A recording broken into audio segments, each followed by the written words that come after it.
NFL today. You know, since 2006, the Saints' Drew Brees leads all NFL quarterbacks in completions, yard passes, and touchdown passes. Now, Dan, he sat down with Drew Brees this week, but you know, there's one thing he still wants to do.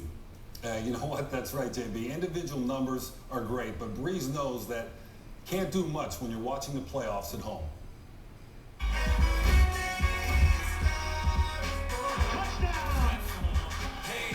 How much fun is it to play in this offense? It's awesome. Coming here 3 years ago and kind of being introduced to that West Coast system, we have a style which breeds a lot of confidence with the guys on offense, just knowing, hey, at any point, you know, we can rip a big play.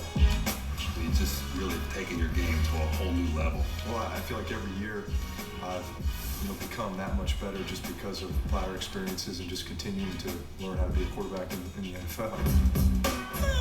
Drew Brees that short of Dan Marino's record. Last year, all I could do was watch your game and just think, is he going to get my 5,084? You know, I always think, can just leave me one record. I did that for you.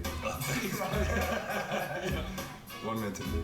Hey, cheers. Brees with time. Throws deep. Touchdown! Before last week, you were on pace to throw like 70 touchdowns. Buffalo slowed you down a little bit, but do you think you can get back on that record pace? I mean, let's hope so, as long as that translates to winning football games. You're supposed to say, yeah, I'll be back on that record pace. Yeah, absolutely.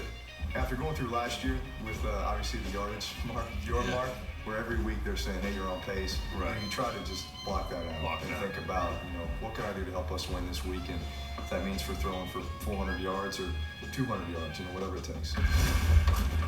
This week, it's a big game. You know, the Jets and how they play defense, they just bring it. How are you guys going to handle that? Well, I'm trying to figure that out right now. You know, they play so aggressive, but anytime a team pressures you, obviously they're leaving themselves susceptible to big plays if they're not able to get to the quarterback in time. So we'll be looking for those. It's an understatement to say that this city has really been through a lot.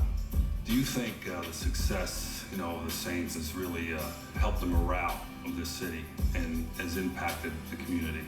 Yeah, absolutely. I mean, I feel like the bond between the fans and our team is a special one, and probably one that's unlike any other NFL team or city, just because of what we've been through together. You know, so many guys kind of putting themselves out in the community, helping to rebuild the community, and then obviously that Monday night Superdome, you know, opener. I mean, that was just a symbol that, hey, the city was coming back. It was coming back stronger than ever, and you know, we were a big part of that. There's quarterbacks like Tom Brady, Manning, Roethlisberger, but you've thrown more touchdown passes for more yards and all. Sometimes you feel like you get overlooked when it comes to, you know, that upper echelon. Well, no Super Bowls yet. Yeah, you know? well, you know. And I say yeah because I hope that's in the near future. But, you know, we've unfortunately fallen a little bit short of the playoffs the last 2 years. And so to start off this year the way that we have has been big. Well, guys, I try to get Drew to talk about the records and about last year and all the big numbers and statistics. And, you know, to him, it's really all about winning. And talking to him after the interview, you know, he feels right now that this is the best team he's had in the 4 years he's there. It's going to be a big challenge today. I'm excited about this game because you got a great offense going against a great defense.